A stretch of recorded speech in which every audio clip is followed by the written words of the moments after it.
നമ്മൾ ഈ കോട്ടൊക്കെ ചെയ്യുമ്പോഴേ നമ്മൾ ഈ ഭിത്തി മുട്ടിച്ചിടാതെ ഇതുപോലൊരു ചെറിയൊരു സ്പേസ് കൊടുത്ത് ഒരു ചെറുതാണെങ്കിലും ഒരു സൈഡ് ടേബിളും കൂടെ ഒക്കെ ആഡ് ചെയ്ത് ചെയ്യുന്നത് നല്ലതായിരിക്കും. നമുക്കിപ്പം ഒരു ഫോണൊക്കെ ചാർജ് ചെയ്യാൻ അങ്ങനെയുള്ള കാര്യങ്ങൾക്കൊക്കെ യൂസ്ഫുൾ ആയിരിക്കും.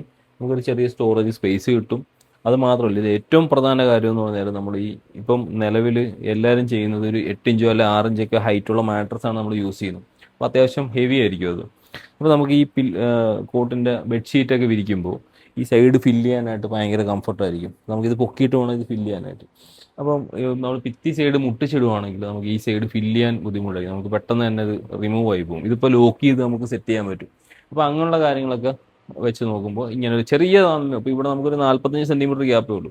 അപ്പോൾ ആ രീതിയിലാണ് സെറ്റ് ചെയ്തേക്കുന്നത്. അത് മാത്രമല്ല, നമുക്ക് ഭിത്തിയിൽ നിന്ന് കുറച്ച് വിട്ടൊരു സൈഡ് ടേബിൾ കൊടുത്തു കഴിയുമ്പോൾ നമുക്ക് ടോട്ടലിൻ്റെ ആംബിയൻസ് തന്നെ വ്യത്യാസം വരും. പിന്നെ ഈ ഒരു കാര്യം കൂടെ ബെനിഫിറ്റും കൂടെ കിട്ടും.